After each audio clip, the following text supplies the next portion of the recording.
Ibu mertua dan pelakor pingsan setelah aku tarik seluruh aset rumah dan hartaku. Ku pastikan mereka jatuh miskin dan menjadi gelandangan. Sebelum masuk ke ceritanya, jangan lupa absen dulu Bunda. Bunda semuanya dari daerah mana saja. Dan bagi yang sudah subscriber semoga rezekinya lancar.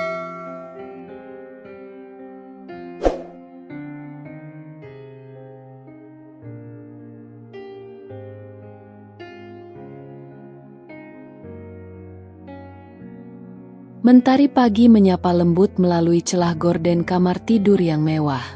Dian menggeliat kecil, merasakan kehangatan tubuh Azril di sampingnya. Senyum tipis terukir di bibirnya. 5 tahun pernikahan mereka terasa seperti mimpi indah yang tak ingin ia akhiri. Mereka membangun semuanya bersama, dari kontrakan sempit hingga rumah megah ini, dari modal kecil hingga bisnis catering yang kini mulai dikenal banyak orang. Dian selalu bangga dengan pencapaian mereka, sebuah bukti cinta dan kerja keras. Di dapur, aroma kopi robusta yang baru diseduh bercampur dengan wangi nasi goreng spesial buatan Dian. Ini adalah rutinitas paginya, menyiapkan sarapan untuk Azril sebelum ia berangkat ke kantor. Azril, dengan pesonanya yang karismatik dan senyum menawannya, selalu menjadi penyemangat hidup Dian. Ia ingat betul bagaimana mereka saling mendukung di masa-masa sulit. Bagaimana Azril selalu meyakinkannya bahwa badai pasti berlalu. Namun, belakangan ini, ada sesuatu yang mengganjal di hati Dian. Azril tampak lebih sering menghabiskan waktu di luar rumah dengan alasan pekerjaan. Telepon genggamnya selalu terkunci rapat, dan ia menjadi lebih sensitif jika Dian bertanya tentang kegiatannya. Dian berusaha menepis pikiran buruk, mencoba percaya pada Azril seperti dulu. Ia yakin, mungkin ini hanya fase sibuk dalam pekerjaan. Hubungan Dian dengan ibu mertua, Ratna, juga terjalin cukup baik di awal pernikahan. Ratna, seorang wanita sosialita yang selalu menjaga penampilannya, tampak menyayangi Dian sebagai menantunya. Dian selalu berusaha menyenangkan Ratna, sering mengajaknya berbelanja atau sekadar minum teh bersama. Ia percaya, restu dan dukungan ibu mertua adalah kunci keharmonisan rumah tangga. Pagi itu, saat Dian sedang menata sarapan di meja makan, suara dering telepon Azril memecah keheningan. Azril yang baru keluar dari kamar mandi, segera meraih ponselnya dengan tergesa-gesa. Raut wajahnya berubah tegang saat melihat nama yang tertera di layar. Ia menjauh dari Dian, berbicara dengan suara pelan yang hanya bisa ia dengar sendiri. Dian memperhatikan gelagat aneh suaminya dengan perasaan tidak nyaman. Setelah selesai menelepon, Azril kembali dengan senyum yang dipaksakan. "Itu tadi dari kantor, ada masalah sedikit," ujarnya singkat, menghindari tatapan Dian. Dian mencoba tersenyum, meskipun hatinya bertanya-tanya. "Oh, begitu. Semoga cepat selesai ya." Saat sarapan, suasana terasa sedikit berbeda dari biasanya. Azril lebih banyak diam dan terlihat tidak fokus. Dian mencoba membuka percakapan, menanyakan tentang rencana mereka di akhir pekan. Namun Azril menjawab sekenanya. "Mungkin aku harus lembur lagi," jawabnya tanpa menatap Dian. Jawaban itu menusuk hati Dian. Dulu, Azril selalu antusias dengan rencana akhir pekan mereka. Sekarang, pekerjaan seolah menjadi tembok pemisah di antara mereka. Siang harinya, saat Dian sedang mengawasi karyawan di dapur catering, teleponnya berdering. Itu dari salah satu teman dekatnya. "Lia, Dian, kamu lagi sibuk?" tanya Lia dengan nada khawatir. "Lumayan, Li. Kenapa?" Aku lihat Azril di sebuah kafe di pusat kota. Dia tidak sendiri." Jantung Dian berdebar kencang. Perasaan tidak enak yang selama ini ia tepis, kini kembali menghantuinya. "Dia sama siapa, Li?" tanya Dian dengan suara bergetar. Sama-sama seorang wanita. Mereka terlihat sangat akrab. Dian, pegangan tangan, ketawa-ketawa. Dunia Dian terasa runtuh seketika. Kata-kata Lia bagai pisau yang menghujam jantungnya berkali-kali. Ia berusaha tetap tenang, meskipun air mata sudah menggenang di pelupuk mata. Kamu yakin itu Azril, Li? Yakin sekali, Dian. Aku bahkan sempat memotret mereka dari jauh. Nanti aku kirimkan fotonya. Setelah sambungan telepon terputus, Dian terduduk lemas di kursi. Tangannya gemetar. Ia tidak ingin percaya, tapi kata-kata Lia dan gelagat aneh Azril selama ini seolah mengkonfirmasi sebuah kebenaran pahit yang selama ini ia hindari. Tak lama kemudian, sebuah pesan masuk ke ponselnya. Itu dari Lia, berisi beberapa foto Azril sedang bersama seorang wanita. Wanita itu berpenampilan menarik, dengan riasan tebal dan senyum menggoda. Di salah satu foto, tangan mereka terlihat saling menggenggam. Air mata Dian akhirnya tumpah. Pengkhianatan ini terasa begitu menyakitkan. Bukan hanya dari Azril, tapi juga dari mimpi indah yang selama ini ia rajut bersamanya. Pilar keluarga yang selama ini ia bangun dengan susah payah, ternyata rapuh dan mulai retak. Rasa marah, kecewa, dan sakit hati bercampur aduk menjadi satu. Inilah awal dari kehancuran yang tak pernah ia bayangkan. Malam itu, Azril pulang dengan senyum cerah yang terasa begitu asing bagi Dian. Ia bercerita tentang rapat penting di kantor, tentang proyek baru yang menjanjikan. Dian hanya mengangguk-angguk, berusaha menyembunyikan badai yang berkecamuk di dalam hatinya. Foto-foto dari Lia terngiang-ngiang di benaknya, menghancurkan setiap kata yang keluar dari bibir Azril. Kamu kok diam saja, sayang? Capek ya?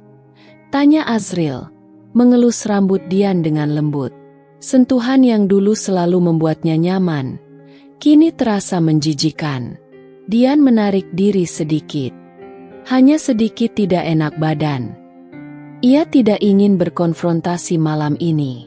Ia butuh waktu untuk mencerna semuanya, untuk menyusun rencana. Amarahnya memang sudah membakar, tapi ia tahu, bertindak gegabah hanya akan merugikan dirinya sendiri. Ia perlu bukti yang lebih kuat, dan ia perlu memikirkan langkah selanjutnya dengan kepala dingin. Keesokan harinya, Dian berpura-pura seperti biasa. Ia menyiapkan sarapan untuk Azril, tersenyum saat suaminya berpamitan kerja. Namun, begitu mobil Azril menghilang dari balik gerbang, Dian segera bergerak. Ia menghubungi Lia, menceritakan semuanya dan meminta bantuannya untuk mencari tahu lebih lanjut tentang wanita misterius itu.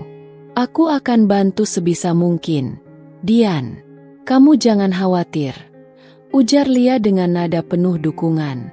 Sambil menunggu kabar dari Lia, Dian mulai mencari-cari petunjuk di rumah. Ia memeriksa pakaian Azril, mencari bau parfum wanita lain atau jejak lipstik. Ia membuka laptop Azril dengan hati-hati, mencari riwayat percakapan atau email yang mencurigakan. Namun, Azril tampaknya sangat berhati-hati. Tidak ada satupun petunjuk yang bisa ia temukan. Frustrasi mulai melanda. Dian merasa seperti detektif amatiran yang sedang mencari jarum di tumpukan jerami. Ia tahu ada sesuatu yang salah, tapi ia tidak memiliki bukti konkret untuk mengungkap kebohongan Azril. Beberapa hari berlalu dengan suasana yang semakin tegang di antara Dian dan Azril. Azril semakin sering pulang terlambat, dan setiap kali Dian bertanya, jawabannya selalu sama, pekerjaan. Dian hanya bisa memendam kecurigaannya. Menunggu waktu yang tepat untuk bertindak. Suatu sore, saat Dian sedang membereskan kamar tidur, ia menemukan sebuah anting-anting terjatuh di bawah tempat tidur. Anting-anting itu bukan miliknya. Bentuknya mewah, dengan permata kecil yang berkilauan. Hatinya mencelos. Ini adalah bukti nyata pertama dari perselingkuhan Azril. Dian menggenggam anting-anting itu erat-erat. Amarahnya kembali memuncak, bercampur dengan rasa sakit yang tak tertahankan. Ia merasa dikhianati, diremehkan, dan dipermainkan. Air matanya menetes tanpa bisa ia cegah. Malam itu, saat Azril pulang, Dian sudah menunggunya di ruang tamu dengan wajah dingin. Ia menyodorkan anting-anting itu ke hadapan Azril. "Ini apa?" tanya Dian dengan suara datar. Azril terkejut melihat anting-anting itu. Wajahnya pucat. Ia berusaha mengelak, mengatakan bahwa ia tidak tahu dari mana anting-anting itu berasal. "Jangan berbohong lagi, Azril," kata Dian dengan nada tegas. "Aku tahu semuanya." Azril terdiam, tidak bisa mengelak lagi.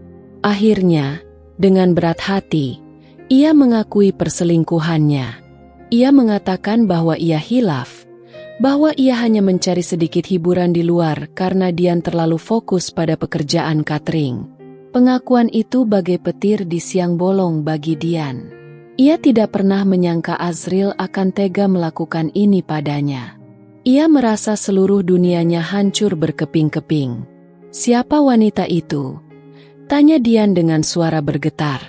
Azril awalnya enggan menjawab, tapi di bawah tatapan tajam Dian, ia akhirnya menyebutkan sebuah nama, Bella, seorang rekan kerjanya di kantor.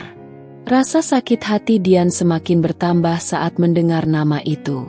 Ia merasa begitu bodoh karena selama ini tidak menyadari apapun. Ia terlalu percaya pada Azril, terlalu sibuk dengan dunianya sendiri hingga tidak melihat perubahan yang terjadi pada suaminya. Malam itu menjadi malam yang panjang dan penuh air mata. Dian dan Azril bertengkar hebat. Dian meluapkan semua kekecewaan dan amarahnya. Azril hanya bisa menunduk, menyesali perbuatannya. Namun, penyesalan itu terasa percuma bagi Dian.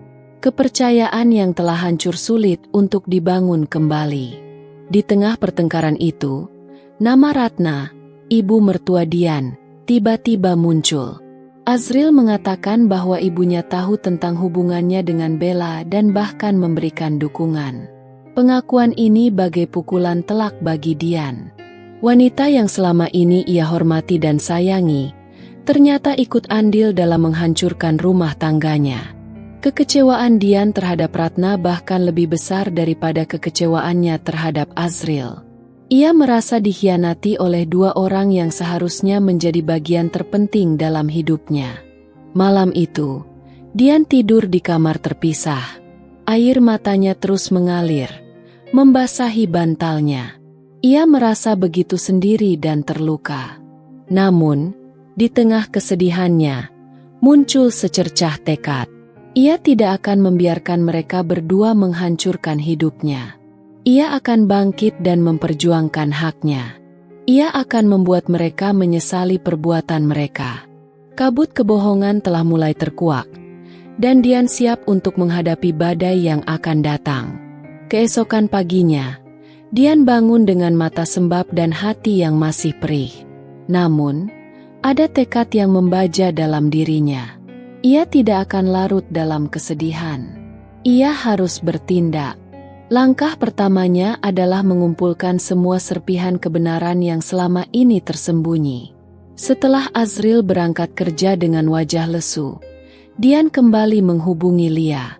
Ia menceritakan pengakuan Azril tentang Bella dan keterlibatan Ratna. Lia terkejut mendengar berita itu. "Astaga, Dian, Tante Ratna tegas sekali," ujar Lia dengan nada geram. "Kita harus cari tahu lebih banyak tentang wanita bernama Bella itu. Mungkin ada sesuatu yang bisa kita gunakan." Dian setuju.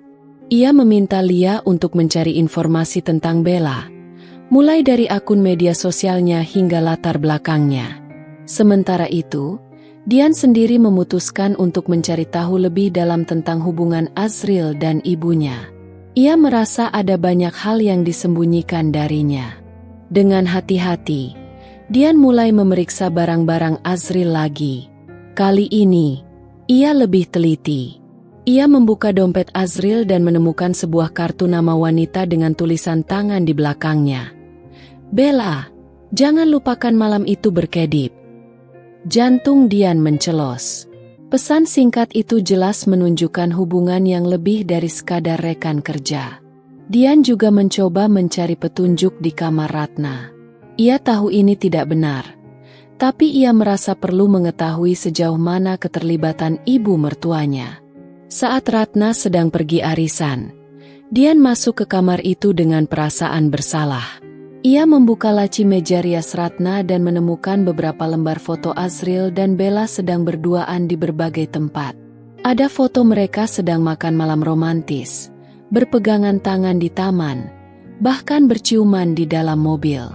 Melihat foto-foto itu, Dian merasa seperti ditusuk ribuan jarum. Pengkhianatan ini terasa begitu nyata dan menyakitkan. Ia tidak menyangka ibu mertuanya akan setega ini, mendukung perselingkuhan anaknya dan menyembunyikannya darinya. Setelah menemukan bukti-bukti yang memberatkan itu, Dian merasa semakin yakin bahwa ia harus mengambil tindakan tegas. Ia tidak bisa lagi berpura-pura tidak tahu apa-apa. Ia harus menghadapi Azril dan Ratna, dan ia harus memperjuangkan haknya. Sore harinya, Lia menghubunginya dengan beberapa informasi tentang Bella. Wanita itu ternyata seorang karyawan baru di kantor Azril. Usianya jauh lebih muda dari Dian, dan dikenal memiliki reputasi kurang baik di kalangan rekan kerjanya. Lia juga menemukan beberapa foto Bella dan Azril sedang berlibur bersama di luar kota beberapa waktu lalu. Mendengar informasi dari Lia, amarah Dian semakin membara.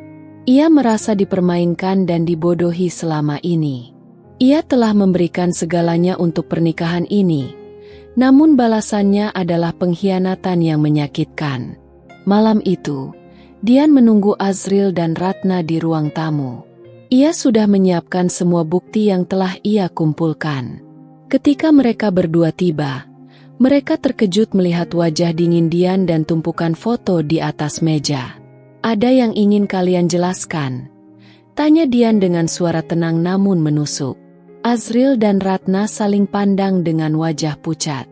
Mereka tahu, kebohongan mereka telah terbongkar. "Dian, ini tidak seperti yang kamu pikirkan." Azril mencoba mengelak, tapi suaranya bergetar. "Oh ya? Lalu ini apa?"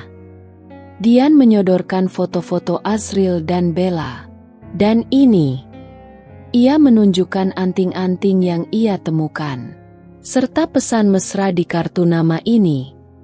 Ratna mencoba membela diri, mengatakan bahwa ia hanya ingin melihat anaknya bahagia.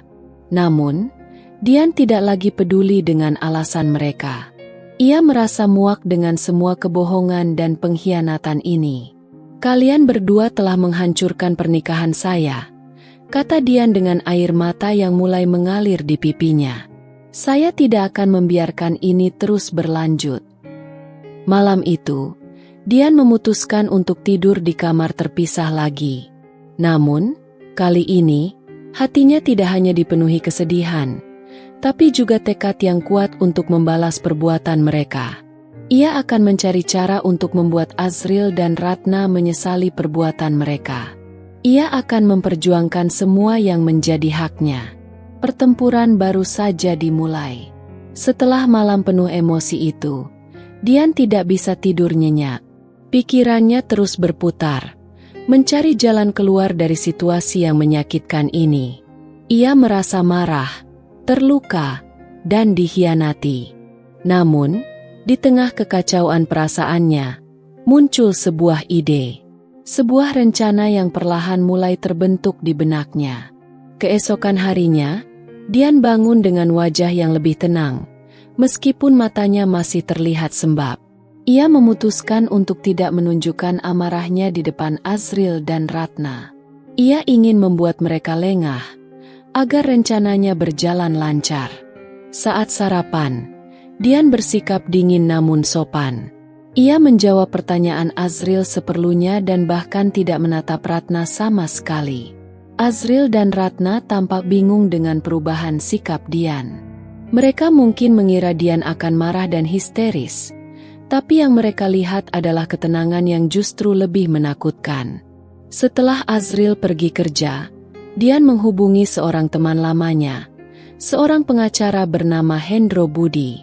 Hendro dikenal sebagai pengacara yang handal dan memiliki reputasi baik dalam menangani kasus perceraian dan sengketa harta gonogini. Dian menceritakan semua yang terjadi kepada Hendro, mulai dari perselingkuhan Azril hingga keterlibatan Ratna. Hendro mendengarkan dengan seksama, sesekali mengajukan pertanyaan untuk memperjelas situasi.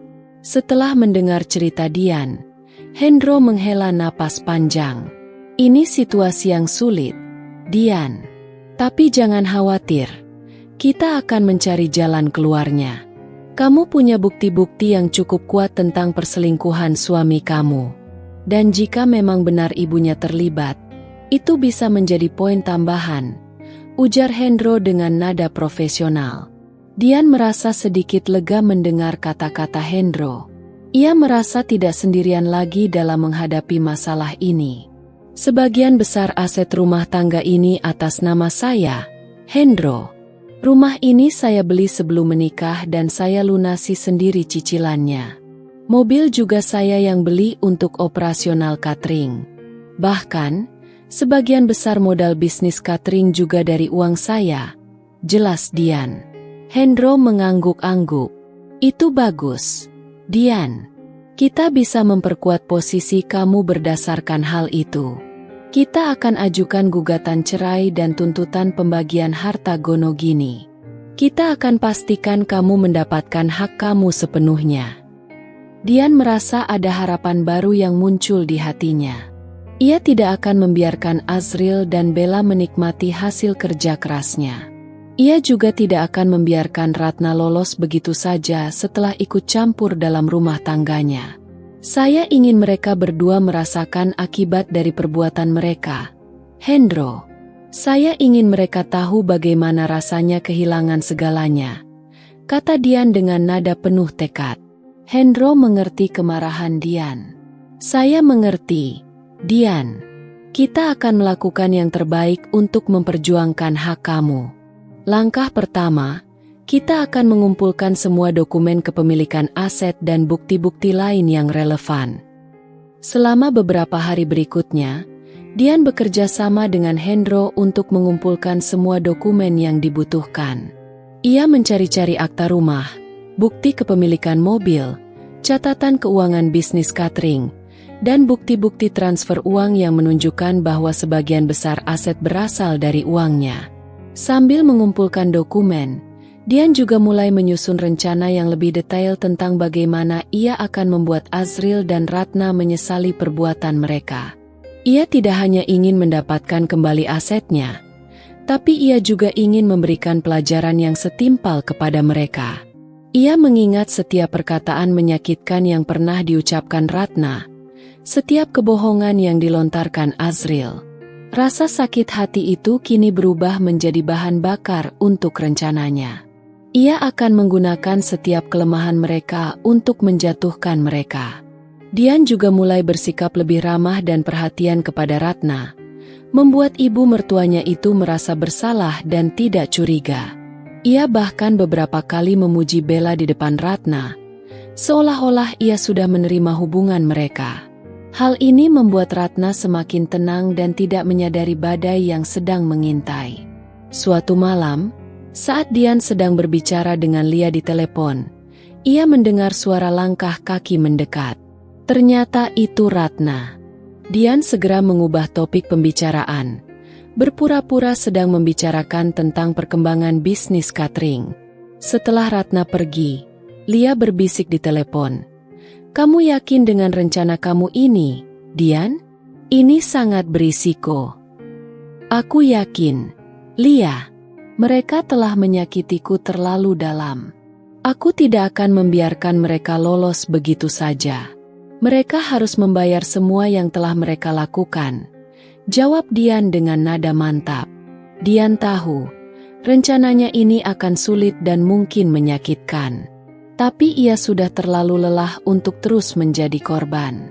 Ia ingin mengambil kendali atas hidupnya kembali. Ia ingin menunjukkan kepada Azril dan Ratna bahwa mereka telah salah memilih lawan. Pembalasan telah dimulai. Hari-hari setelah Dian menghubungi Hendro Budi terasa seperti menunggu bom waktu yang siap meledak. Namun, di luar, Dian menampilkan ketenangan yang luar biasa. Ia melanjutkan rutinitasnya seperti biasa, mengurus bisnis catering dengan profesionalitas tinggi, dan bahkan sesekali berinteraksi dengan Azril dan Ratna dengan nada bicara yang datar namun sopan. Sikap ini justru membuat Azril dan Ratna diliputi kebingungan dan kecemasan yang tersembunyi. Mereka mungkin mengharapkan Dian meledak-ledak, menangis histeris, atau melakukan tindakan emosional lainnya. Ketenangan Dian yang dingin justru menimbulkan pertanyaan besar di benak mereka. Apa yang sebenarnya sedang direncanakan wanita ini? Komunikasi intens dengan Hendro Budi terus berlanjut melalui telepon dan pertemuan singkat di luar rumah. Hendro menjelaskan secara rinci setiap langkah hukum yang akan diambil. Gugatan cerai telah disusun dengan cermat, menyoroti bukti-bukti perselingkuhan Azril dan secara tegas menuntut pembagian harta gonogini yang adil, dengan menekankan kontribusi finansial Dian yang dominan dalam perolehan aset-aset tersebut. Hendro sangat optimis dengan posisi Dian yang kuat di mata hukum. Di sela-sela persiapan hukum, Dian tidak berhenti mengumpulkan informasi tentang Bella. Lia, dengan kesetiaan seorang sahabat, mengerahkan jaringannya. Ia berhasil mendapatkan informasi dari beberapa mantan rekan kerja Bella di perusahaan sebelumnya. Gambaran yang muncul tentang Bella semakin menguatkan dugaan Dian. Bella adalah seorang wanita yang pandai memanipulasi dan mendekati pria-pria berstatus untuk keuntungan materi. Beberapa cerita tentang pinjaman uang yang tidak pernah dikembalikan dan hadiah-hadiah mahal yang berhasil ia dapatkan dari mantan-mantannya semakin membuat Dian muak. Ia merasa jijik membayangkan Azril menjadi salah satu korbannya. Interaksi Dian dengan Ratna menjadi sebuah permainan psikologis yang halus. Ratna, yang mungkin merasa bersalah atau hanya ingin menutupi keterlibatannya, semakin sering memuji Bella di depan Dian. Pujian-pujian itu terdengar dibuat-buat dan penuh harapan agar Dian menerima kenyataan hubungan Azril dan Bella. Bella itu anak yang baik. Dian, dia sangat perhatian pada Azril. Kamu kan tahu sendiri, Azril itu butuh seseorang yang bisa mengerti kesibukannya, ujar Ratna suatu sore sambil menyesap teh. Matanya penuh selidik menatap Dian. Dian merespons dengan senyum tipis yang tidak mencapai matanya. Tentu, Ibu. Saya senang kalau Mas Azril bahagia. Jawaban singkat dan datar ini membuat Ratna semakin tidak yakin dengan apa yang sebenarnya dipikirkan Dian. Untuk menambah kesan bahwa ia tidak curiga, Dian bahkan sesekali bertanya tentang Bella kepada Azril dengan nada kasual. Ia ingin Azril merasa aman dan tidak menyadari bahwa Dian sedang mengumpulkan informasi dan menyusun strategi. Kerja sama dengan Bella lancar. Mas? Dia pasti membawa ide-ide segar ya di kantor. Tanya Dian suatu malam saat mereka berbagi meja makan dalam keheningan yang canggung. Azril, yang mungkin merasa bersalah atau hanya senang karena Dian tidak marah-marah, menjawab dengan nada bersemangat. Ia menceritakan tentang ide-ide Bella yang brilian dan betapa positifnya pengaruh Bella terhadap pekerjaannya. Dian hanya mendengarkan sambil mengangguk-angguk, menyembunyikan rasa mual di dalam hatinya. Sementara itu, Dian juga bertindak proaktif untuk melindungi bisnis catering yang telah ia bangun dengan susah payah. Ia menugaskan seorang akuntan independen untuk melakukan audit internal secara menyeluruh. Ia ingin memastikan tidak ada celah bagi Azril atau siapapun untuk mengalihkan dana atau aset perusahaan tanpa sepengetahuannya. Ia juga mengadakan pertemuan informal dengan beberapa karyawan kunci yang telah lama bekerja dengannya dan ia percaya loyalitasnya. Ia memberikan gambaran umum tentang situasi yang sedang ia hadapi, tanpa membuka semua kartu, namun cukup untuk membuat mereka waspada dan siap mendukungnya jika terjadi sesuatu. Tibalah hari yang dinanti sekaligus mencemaskan. Hendro Budi menelepon Dian dengan suara mantap. "Dian, gugatan cerai dan tuntutan harta Gonogini sudah resmi terdaftar di pengadilan.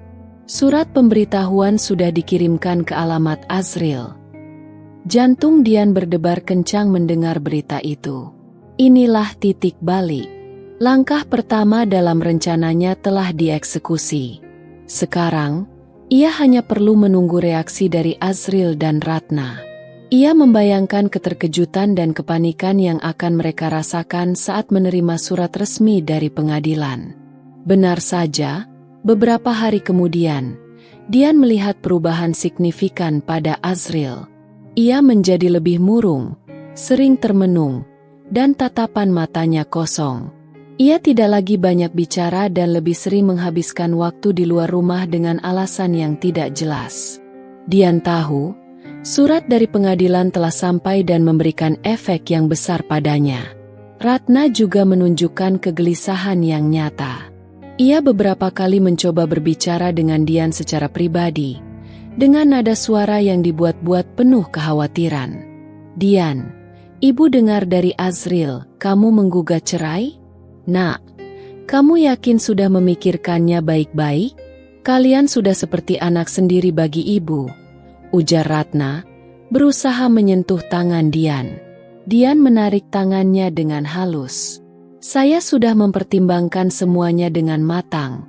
Ibu, ini adalah keputusan terbaik untuk saya saat ini."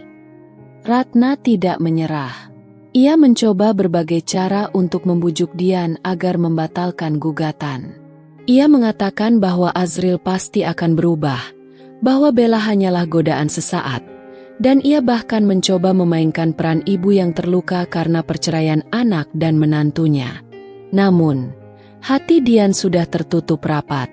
Pengkhianatan yang ia alami terlalu dalam dan melibatkan terlalu banyak orang yang ia percaya. Melihat kegelisahan dan kepanikan yang mulai melanda Azril dan Ratna, Dian merasakan sedikit kepuasan yang pahit.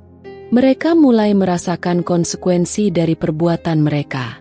Jaring-jaring yang ia rajut dengan kesabaran dan perhitungan kini mulai mengencang.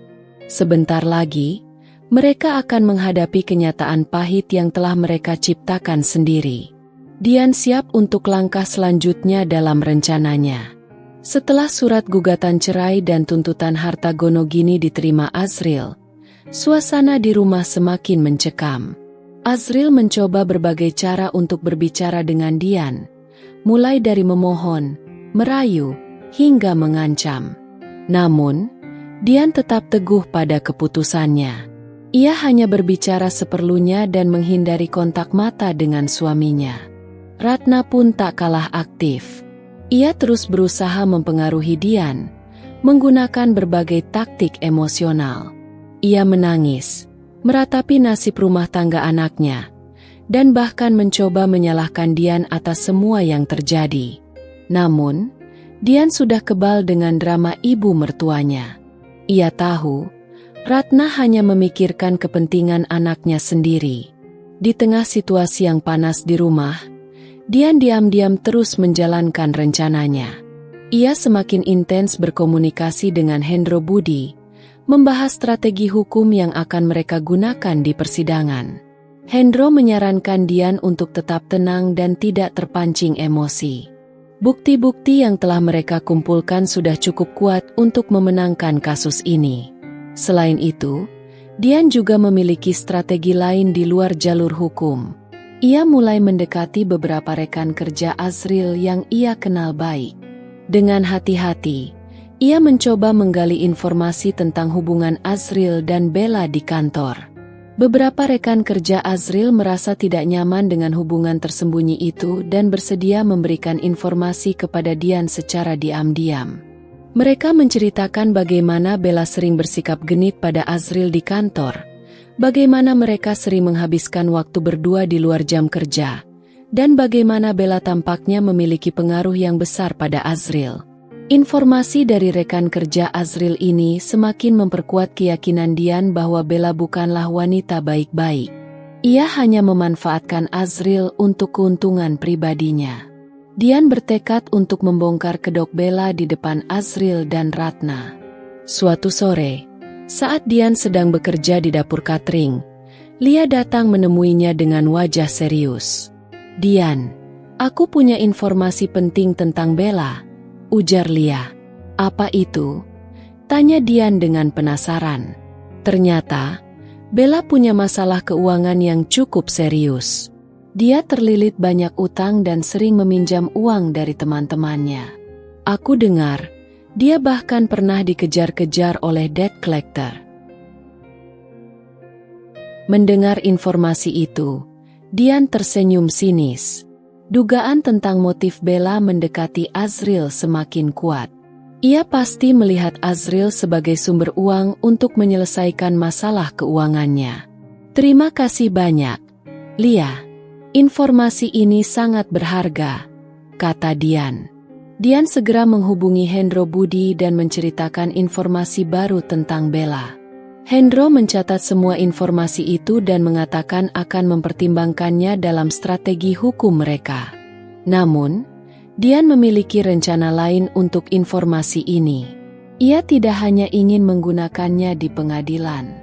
Ia ingin menggunakan informasi ini untuk membuka mata Azril dan Ratna tentang siapa sebenarnya Bella. Suatu malam, saat Azril mencoba berbicara dengannya lagi, Dian akhirnya bersedia duduk dan mendengarkannya. Azril kembali memohon maaf dan berjanji akan meninggalkan Bella. "Kenapa kamu begitu yakin Bella adalah wanita yang tepat untukmu, Azril?" tanya Dian dengan nada tenang namun menusuk. Azril terdiam sejenak sebelum menjawab dengan ragu. Dia membuatku merasa bahagia. Dia mengerti aku." "Mengerti kamu atau mengerti isi dompetmu?" tanya Dian dengan sinis. Ia kemudian menceritakan informasi yang ia dapatkan tentang masalah keuangan Bella dan reputasinya di kalangan teman-temannya. Azril tampak terkejut mendengar cerita Dian. Ia berusaha membela Bella, mengatakan bahwa itu pasti hanya gosip. Namun, Dian melihat keraguan di matanya. "Pikirkan baik-baik, Azril. Apakah kamu yakin wanita yang baru kamu kenal beberapa bulan itu lebih baik dari wanita yang sudah bersamamu selama 5 tahun, membangun semuanya dari nol?" kata Dian sebelum meninggalkan Azril yang termenung. Keesokan harinya, Dian dikejutkan oleh kedatangan Ratna. Namun, kali ini, tidak ada air mata atau drama. Wajah Ratna terlihat serius dan penuh kekhawatiran. "Dian, Ibu ingin bicara serius denganmu," ujar Ratna dengan nada yang tidak biasa. Dian mempersilakan ibu mertuanya duduk. Ia merasa ada sesuatu yang berbeda dengan Ratna kali ini. "Ibu dengar dari teman-teman Azril tentang Bella," lanjut Ratna dengan suara pelan. "Mereka bilang, Bella sering meminjam uang dan punya banyak utang." Dian menatap Ratna dengan tatapan menyelidik. Ia tidak menyangka ibu mertuanya akan mendengar gosip itu juga. "Lalu?" tanya Dian. Ibu khawatir. Azril itu polos, mudah dimanfaatkan. Ibu takut Bella hanya mengincar uangnya," kata Ratna dengan nada cemas. Dian terkejut mendengar pengakuan jujur dari Ratna. Ini adalah pertama kalinya ibu mertuanya menunjukkan kekhawatiran terhadap Azril dan mengakui kemungkinan Bella memiliki niat buruk. "Jadi, apa yang ingin ibu lakukan?" tanya Dian. Ibu ingin kita bekerja sama," jawab Ratna dengan nada lirih. "Kita harus membuka mata Azril tentang siapa sebenarnya Bella sebelum dia semakin terjerumus." Dian terdiam sejenak, menimbang tawaran tak terduga dari ibu mertuanya. Ini adalah aliansi yang tidak pernah ia bayangkan sebelumnya. Namun, ia melihat kesungguhan di mata Ratna. Mungkin, di balik sikap kerasnya selama ini, Ratna juga memiliki naluri seorang ibu yang ingin melindungi anaknya. "Baiklah, Ibu," kata Dian akhirnya. Kita akan bekerja sama. Dengan aliansi tak terduga ini, Dian merasa rencananya semakin kuat. Ia tidak hanya memiliki dukungan hukum dari Hendro Budi, tapi juga mata dan telinga dari orang-orang terdekat Azril. Bahkan kini bersekutu dengan ibu mertuanya sendiri. Jaring-jaring yang ia rajut semakin rapat, siap menjerat Azril dan Bella dalam kenyataan pahit yang akan segera mereka hadapi. Setelah mencapai kesepakatan tak terduga dengan Ratna, Dian dan ibu mertuanya mulai menyusun rencana untuk membuka mata Azril tentang siapa sebenarnya Bella. Mereka sepakat untuk bergerak hati-hati dan tidak terburu-buru agar Azril tidak merasa terpojok dan justru semakin membela Bella. Langkah pertama yang mereka lakukan adalah mengumpulkan lebih banyak bukti tentang masalah keuangan Bella. Ratna, dengan koneksi sosialitanya, berhasil mendapatkan informasi yang lebih detail tentang utang-utang Bella dari teman-teman dan kenalannya. Ternyata, Bella memiliki gaya hidup mewah di luar kemampuannya dan sering meminjam uang dalam jumlah besar dari berbagai pihak dengan janji-janji manis yang jarang ditepati. Sementara itu, Dian terus menjalin komunikasi dengan rekan-rekan kerja Azril yang bersedia membantunya. Beberapa dari mereka bahkan berhasil mendapatkan salinan percakapan Bella dengan teman-temannya yang mengindikasikan bahwa ia memang sengaja mendekati Azril karena status dan kekayaannya. Percakapan itu penuh dengan perhitungan dan harapan untuk mendapatkan keuntungan materi dari Azril. Dengan bukti-bukti yang semakin kuat di tangan, Dian dan Ratna mulai menjalankan operasi pembukaan mata Azril. Ratna mengambil peran utama dalam tahap ini. Ia mulai berbicara dengan Azril secara perlahan, menyinggung tentang pentingnya berhati-hati dalam memilih pasangan dan menanyakan tentang latar belakang Bella. "Nak, kamu sudah kenal Bella ini berapa lama?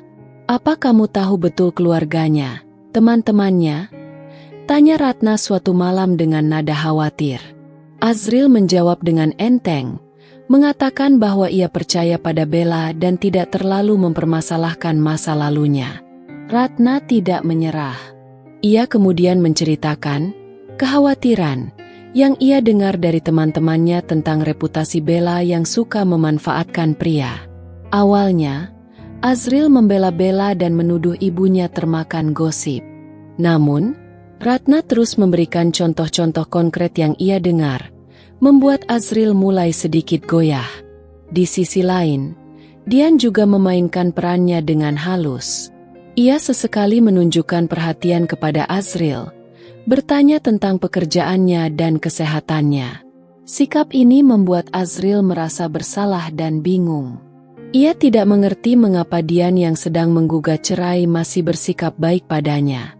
Suatu malam, saat Azril sedang termenung di ruang keluarga, Dian menghampirinya dengan membawa secangkir teh hangat. "Ini diminum, Mas. Kamu terlihat tidak sehat," kata Dian dengan nada lembut. Azril menerima teh itu dengan canggung. "Terima kasih, Dian." "Mas, apa kamu benar-benar bahagia dengan Bella?" tanya Dian tiba-tiba, menatap mata Azril dengan lembut namun penuh harap. Pertanyaan itu membuat Azril terdiam. Ia tidak bisa menjawab dengan jujur. Dalam hatinya, ia mulai merasakan keraguan terhadap Bella. Ada sesuatu yang terasa tidak benar dengan wanita itu, meskipun ia berusaha menepisnya. Beberapa hari kemudian, Ratna berhasil mendapatkan kesempatan untuk berbicara secara pribadi dengan Bella. Dengan nada sinis namun tersembunyi, Ratna menyinggung tentang pentingnya kejujuran dalam sebuah hubungan dan menanyakan tentang pekerjaan serta keluarga Bella. Bella menjawab dengan gugup dan memberikan jawaban yang tidak konsisten. "Kamu yakin pekerjaanmu di kantor itu benar-benar seperti yang kamu ceritakan pada Azril?" tanya Ratna dengan tatapan menyelidik. Bella merasa tidak nyaman dengan pertanyaan itu dan berusaha mengakhiri percakapan. Namun, Ratna berhasil menanamkan benih keraguan di benak Bella bahwa Dian dan ibunya mulai mencurigai sesuatu. Puncak dari operasi ini terjadi ketika Dian secara tidak sengaja meninggalkan beberapa salinan percakapan Bella dengan teman-temannya di meja kerja Azriel. Percakapan itu berisi pengakuan Bella tentang niatnya mendekati Azriel demi uang dan bagaimana ia meremehkan Azriel di belakangnya. Keesokan harinya, Dian melihat Azriel membaca dokumen-dokumen itu dengan wajah pucat dan mata berkaca-kaca. Ia tampak sangat terpukul dan marah. Dian dan Ratna saling bertukar pandang, merasa bahwa rencana mereka mulai berhasil. Malam itu, Azriel menghadapi Bella dengan bukti-bukti di tangannya. Terjadi pertengkaran hebat di antara mereka. Bella berusaha mengelak dan memanipulasi Azriel, namun kali ini, Azriel tidak mudah terpengaruh. Ia merasa dikhianati dan dibodohi. Setelah pertengkaran itu, Azriel kembali ke rumah dengan wajah penyesalan. Ia mencari Dian dan memohon maaf atas semua yang telah terjadi. Ia mengakui kesalahannya dan mengatakan bahwa ia telah dibutakan oleh pesona Bella. Dian, maafkan aku. Aku bodoh. Aku tidak melihat ketulusanmu selama ini. Aku akan meninggalkan Bella, ujar Azriel dengan air mata yang mengalir di pipinya. Dian menatap Azriel dengan tatapan dingin namun sedikit melembut. Ia senang rencananya berhasil. Namun rasa sakit akibat pengkhianatan itu masih membekas di hatinya. Terlalu mudah bagimu untuk mengatakan maaf. Azriel, kamu telah menghancurkan kepercayaan yang sudah kita bangun selama bertahun-tahun. Jawab Dian dengan suara pelan. Meskipun Azriel telah berjanji untuk meninggalkan Bella, Dian tidak lantas mencabut gugatan cerainya. Ia tahu kepercayaan yang telah hancur sulit untuk dipulihkan. Ia juga tidak bisa melupakan bagaimana Ratna awalnya mendukung perselingkuhan itu. Namun, ia mengakui bahwa aliansi tak terduga dengan ibu mertuanya telah memberikan dampak yang signifikan. Kini, Dian harus memutuskan langkah selanjutnya. Apakah ia akan memberikan kesempatan kedua pada Azriel, atau tetap melanjutkan rencananya untuk mengambil kembali semua yang menjadi haknya dan memberikan pelajaran yang setimpal kepada mereka berdua? Keputusan besar ada di tangannya. Setelah pengakuan dan permintaan maaf Azriel, Dian merasa berada di persimpangan jalan. Di satu sisi, ia melihat penyesalan yang tulus di mata suaminya. Di sisi lain, luka pengkhianatan itu masih terasa begitu menganga. Ia telah menghabiskan 5 tahun hidupnya bersama Azriel, membangun mimpi dan harapan bersama. Mungkinkah semua itu benar-benar hilang begitu saja karena kebodohan sesaat Azriel dan campur tangan ibunya? Ratna, melihat perubahan sikap Azriel dan keteguhan Dian, mulai menunjukkan penyesalannya secara lebih terbuka. Ia tidak lagi membela Azriel secara membabi buta. Ia bahkan beberapa kali meminta maaf kepada Dian atas kata-kata kasarnya di masa lalu dan mengakui kesalahannya, karena tidak mencegah hubungan Azriel dan Bella sejak awal. Dian, ibu sungguh menyesal. Ibu terlalu ikut campur urusan rumah tangga kalian. Ibu dibutakan oleh keinginan melihat Azriel bahagia, tapi ternyata cara ibu salah, ujar Ratna suatu sore dengan nada lirih. Dian mendengarkan permintaan maaf Ratna dengan hati yang sedikit melunak. Ia bisa merasakan ketulusan dalam ucapan ibu mertuanya. Mungkin, Ratna benar-benar menyesal dan belajar dari kesalahannya.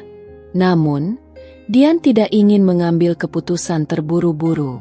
Ia membutuhkan waktu untuk memproses semua yang terjadi dan mempertimbangkan masa depannya. Ia berbicara dengan Hendro Budi, menceritakan perkembangan terbaru ini. Ini keputusan yang sulit, Dian. Secara hukum, posisi kamu sangat kuat untuk bercerai dan mendapatkan hak kamu. Tapi keputusan untuk memaafkan dan memberikan kesempatan kedua adalah pilihan pribadi kamu, ujar Hendro dengan bijak. Hendro menyarankan Dian untuk mempertimbangkan beberapa hal, termasuk seberapa besar kepercayaan Dian terhadap Azriel bisa pulih. Apakah Azriel benar-benar telah memutuskan hubungannya dengan Bella, dan apakah Dian bisa melupakan rasa sakit hati akibat pengkhianatan itu? Dian juga berbicara dengan Lia, sahabatnya. Lia memberikan dukungan penuh atas keputusan apapun yang akan diambil Dian. Apapun keputusanmu, Dian, aku akan selalu ada di sisimu. Yang terpenting adalah kebahagiaanmu, kata Lia dengan tulus. Setelah mempertimbangkan semua masukan dan mendengarkan kata hatinya, Dian memutuskan untuk memberikan kesempatan kedua kepada Azril, dengan beberapa syarat yang sangat ketat. Pertama, Azril harus benar-benar memutuskan semua hubungannya dengan Bella dan tidak pernah berhubungan dengannya lagi. Kedua, Azril harus bersedia menjalani konseling pernikahan untuk memperbaiki komunikasi dan membangun kembali kepercayaan di antara mereka. Ketiga, Ratna harus berjanji untuk tidak lagi ikut campur dalam urusan rumah tangga Dian dan Azril. Azril dan Ratna menyambut syarat-syarat Dian dengan lega dan berjanji akan memenuhinya. Azril tampak sangat bersungguh-sungguh ingin memperbaiki kesalahannya dan mendapatkan kembali kepercayaan Dian. Ratna pun terlihat tulus menyesali perbuatannya dan berjanji akan menjadi ibu mertua yang lebih baik. Meskipun Dian memberikan kesempatan kedua, ia tidak lantas mencabut gugatan cerainya. Ia mengatakan kepada Azril dan Ratna bahwa gugatan itu akan tetap berjalan sampai ia benar-benar yakin bahwa mereka telah berubah dan rumah tangganya bisa kembali harmonis. Ini adalah bentuk garansi bagi Dian agar mereka tidak mengulangi kesalahan yang sama. Keputusan Dian untuk memberikan kesempatan kedua tidak berarti ia melupakan begitu saja rencana awalnya untuk menarik kembali semua asetnya. Ia tetap melanjutkan proses hukum dengan Hendro Budi. Ia merasa, meskipun ia memberikan kesempatan kepada Azril, ia tetap harus melindungi dirinya secara finansial. Aset-aset itu adalah hasil kerja kerasnya selama bertahun-tahun, dan ia tidak ingin suatu saat nanti semuanya hilang jika Azril kembali berbuat kesalahan. Hendro, gugatan cerai mungkin bisa ditunda, tapi tuntutan harta Gonogini tetap harus berjalan. Saya ingin semua aset yang memang milik saya secara hukum kembali ke tangan saya, kata Dian kepada pengacaranya. Hendro memahami keputusan Dian dan setuju untuk melanjutkan proses tersebut. Ia mengatakan bahwa ini adalah langkah yang bijak untuk melindungi kepentingan Dian di masa depan. Dengan keputusan ini, Dian mengambil kendali penuh atas hidupnya. Ia memberikan kesempatan kepada Azril untuk memperbaiki kesalahannya, namun ia juga melindungi dirinya dari potensi risiko di masa depan. Ia tidak lagi menjadi korban, tapi menjadi wanita yang kuat dan berani menentukan arah hidupnya sendiri. Namun, di balik keputusan Dian yang tampak bijak, tersimpan sebuah keraguan kecil. Bisakah ia benar-benar melupakan pengkhianatan itu? Bisakah ia kembali mempercayai Azril sepenuhnya? Waktu akan menjawabnya. Sementara itu, Dian akan terus mengawasi dan memastikan bahwa Azril dan Ratna benar-benar berubah sesuai dengan janji mereka. Babak baru dalam rumah tangga mereka baru saja dimulai, dengan tantangan dan ketidakpastian yang masih membayangi. Hari persidangan pertama tiba. Dian datang ke pengadilan didampingi oleh Hendro Budi. Wajahnya tampak tenang namun menyimpan ketegasan. Di sisi lain, Azril terlihat gelisah dan penuh harap. Ratna juga hadir, tampak cemas dan beberapa kali mencoba menatap Dian dengan tatapan memohon. Di dalam ruang sidang, suasana terasa tegang. Hakim membuka persidangan dan membacakan agenda perkara, yaitu gugatan cerai dan tuntutan pembagian harta Gonogini yang diajukan oleh Dian terhadap Azril. Hendro Budi menyampaikan poin-poin gugatan Dian dengan jelas dan terstruktur, menyertakan bukti-bukti perselingkuhan Azril dan dokumen kepemilikan aset yang sebagian besar atas nama Dian. Pengacara Azril berusaha membantah beberapa poin, namun bukti-bukti yang diajukan Dian cukup kuat. Ketika hakim bertanya kepada Azril mengenai tanggapannya terhadap gugatan cerai, Azril dengan suara lirih menyatakan penyesalannya dan keinginannya untuk mempertahankan rumah tangga mereka.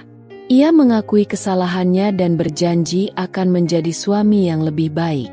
"Saya sangat menyesal, Yang Mulia. Saya mohon diberi kesempatan kedua untuk memperbaiki semuanya. Saya masih mencintai istri saya, ujar Azril dengan wajah memelas. Hakim kemudian bertanya kepada Dian mengenai tanggapannya terhadap permohonan Azril. Dian menarik napas dalam-dalam sebelum menjawab dengan suara yang tenang namun tegas. Yang mulia, saya memang memberikan kesempatan kedua kepada suami saya di luar pengadilan.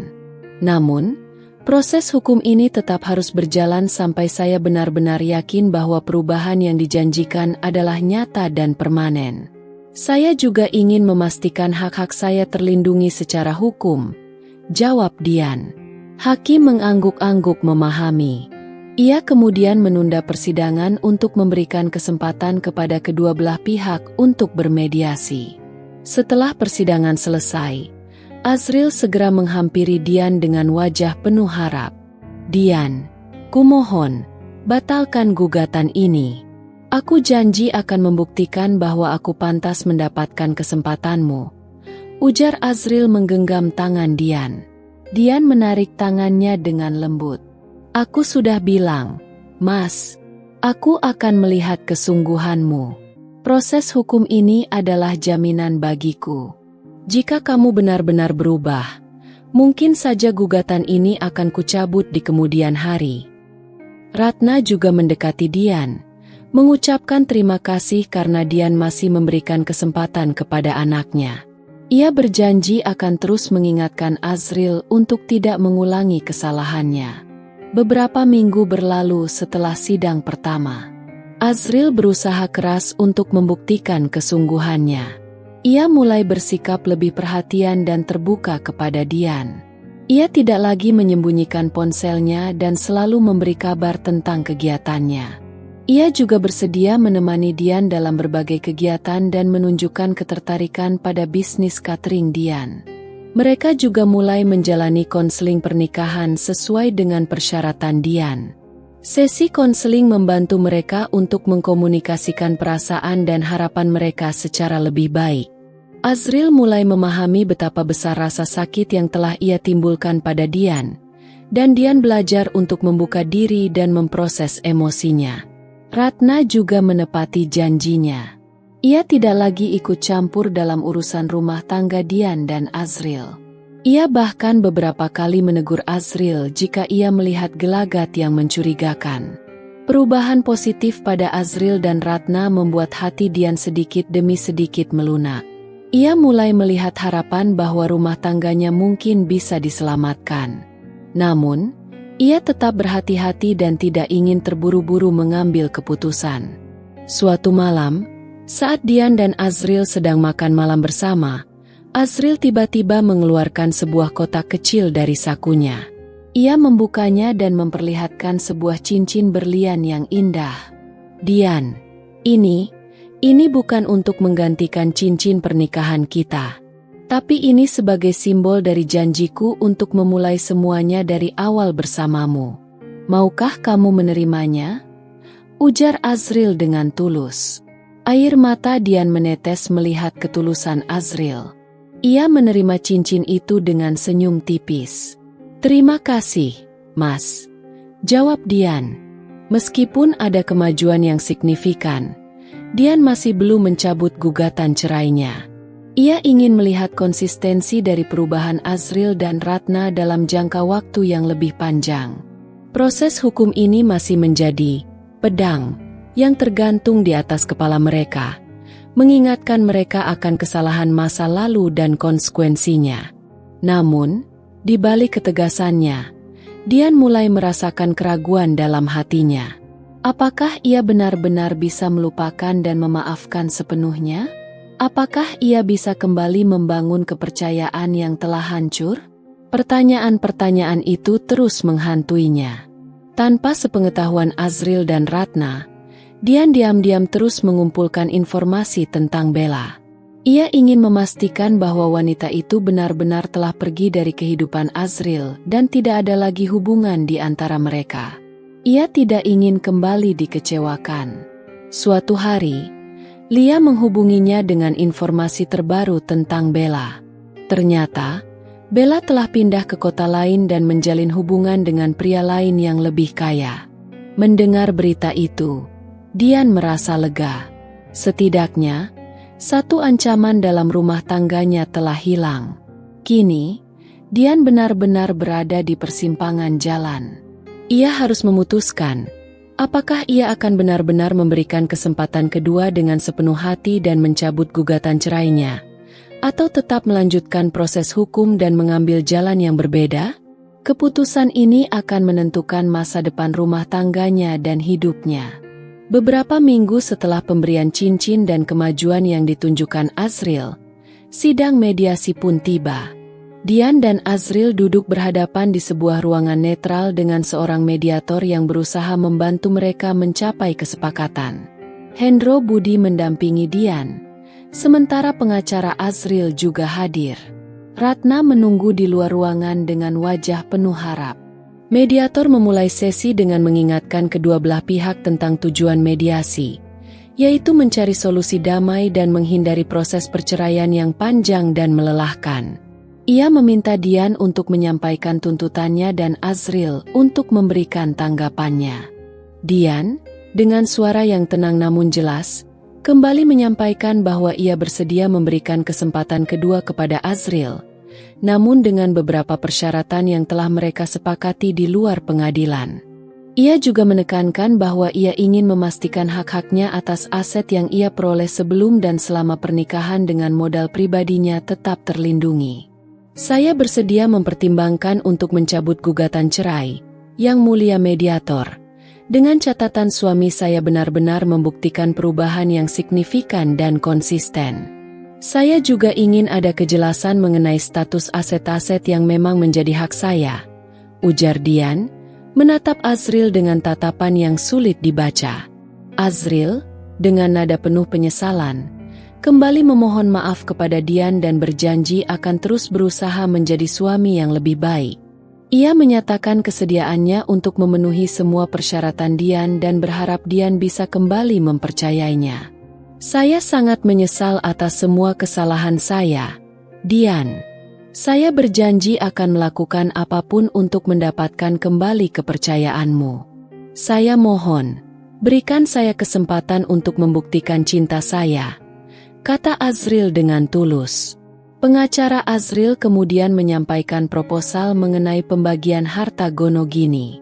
Mereka mengakui bahwa sebagian besar aset memang berasal dari Dian, namun mereka berharap ada sedikit pertimbangan mengingat status mereka sebagai suami istri selama 5 tahun. Hendro Budi dengan tegas membantah proposal tersebut. Ia berargumen bahwa hukum jelas mengatur mengenai harta bawaan dan harta yang diperoleh selama pernikahan namun dengan dana pribadi. Ia menekankan bahwa Dian berhak sepenuhnya atas aset-aset tersebut. Setelah mendengarkan argumen dari kedua belah pihak, mediator mencoba mencari titik tengah. Ia menyarankan agar Dian tetap memiliki hak penuh atas aset yang ia bawa sebelum menikah dan sebagian besar aset yang diperoleh selama pernikahan dengan modalnya. Sementara itu, Azril bisa mendapatkan sebagian kecil sebagai bentuk apresiasi atas kontribusinya selama pernikahan, meskipun tidak signifikan secara finansial. Dian mendengarkan usulan mediator dengan seksama. Ia mempertimbangkan semua hal, termasuk perubahan sikap Azril, penyesalan Ratna, dan nasihat dari Hendro. Dalam hatinya, ia masih merasa terluka, namun ia juga melihat ketulusan Azril untuk memperbaiki semuanya. Setelah berdiskusi singkat dengan Hendro, Dian mengambil keputusan yang berat.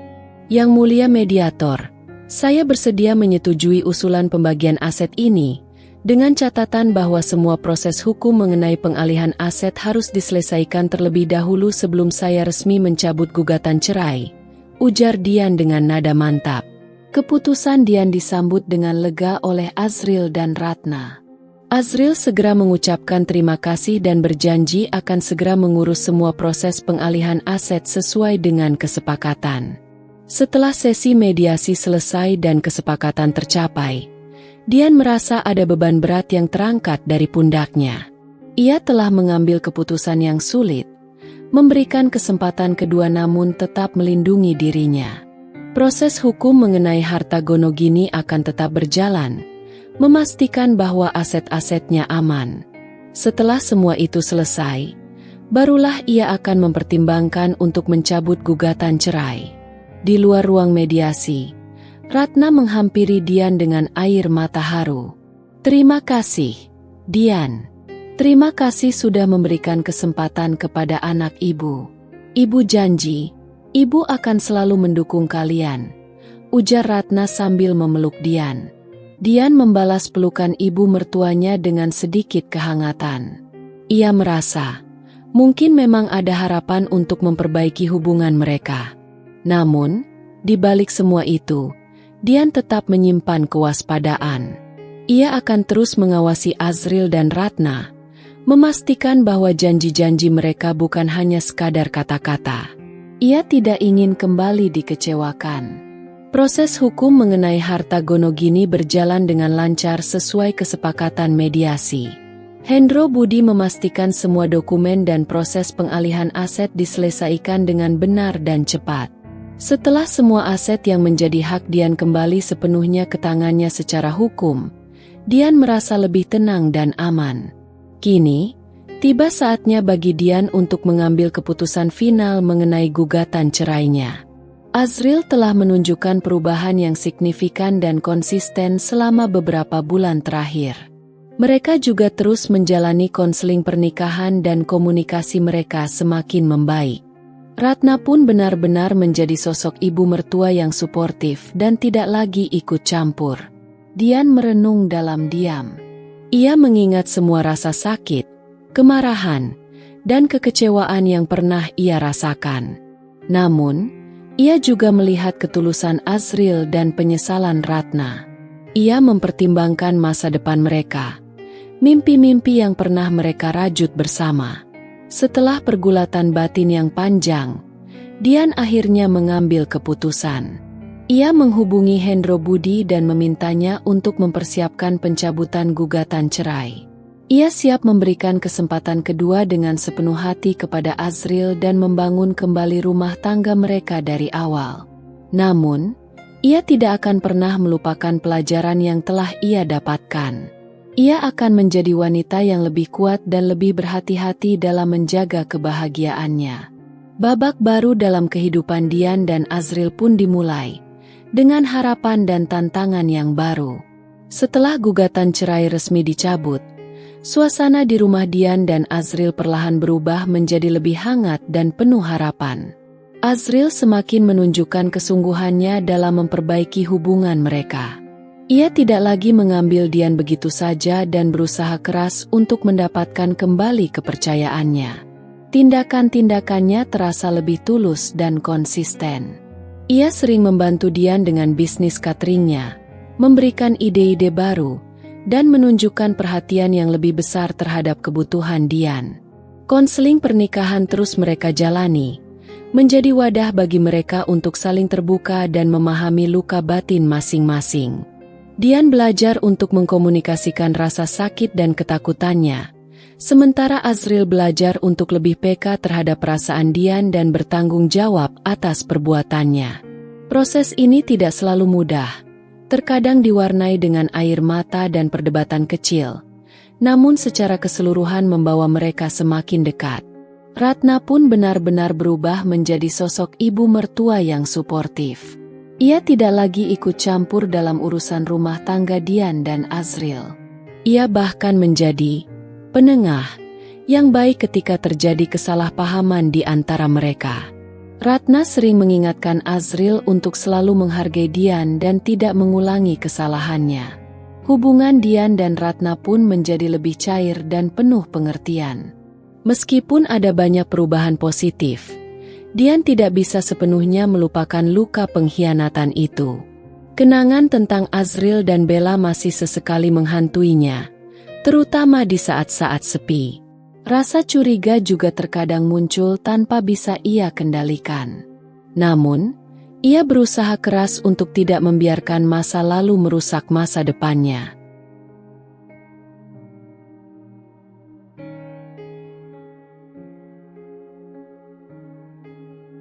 Ia fokus pada perubahan positif yang ditunjukkan Azriel dan berusaha membangun kembali kepercayaan sedikit demi sedikit. Untuk membantu proses penyembuhan, Dian memutuskan untuk mengambil cuti sejenak dari bisnis catering. Ia ingin menghabiskan lebih banyak waktu berkualitas dengan Azriel, membangun kembali keintiman dan koneksi emosional yang sempat hilang. Mereka pergi berlibur ke tempat-tempat yang dulu pernah mereka impikan bersama, menciptakan kenangan baru yang indah. Selama liburan, Dian melihat sisi lain dari Azriel yang sempat ia lupakan. Azriel kembali menjadi sosok pria yang romantis, perhatian, dan humoris seperti dulu saat mereka pertama kali bertemu. Ia berusaha keras untuk membuat Dian merasa dicintai dan dihargai. Dian pun perlahan mulai merasakan kembali kehangatan cinta Azriel. Namun, di balik semua upaya perbaikan itu, Dian tetap memiliki satu kartu as yang ia simpan rapat-rapat. Meskipun gugatan cerai telah dicabut, kepemilikan semua aset yang sebelumnya ia tuntut tetap sepenuhnya atas namanya. Ia tidak pernah mengalihkan kembali sebagian aset itu kepada Azriel. Ini bukan karena ia tidak memaafkan Azriel sepenuhnya, tetapi lebih sebagai bentuk perlindungan diri dan pengingat bagi Azriel akan konsekuensi dari perbuatannya. Suatu malam, saat mereka sedang bersantai di teras rumah setelah liburan yang menyenangkan, Azriel tiba-tiba bertanya dengan nada serius. "Dian, aku ingin bertanya sesuatu. Apakah kamu benar-benar sudah memaafkanku sepenuhnya?" Dian menatap mata Azriel dengan lembut. "Aku sedang berusaha, Mas. Luka ini sangat dalam dan butuh waktu untuk sembuh. Tapi aku melihat kesungguhanmu, dan aku menghargai setiap usahamu.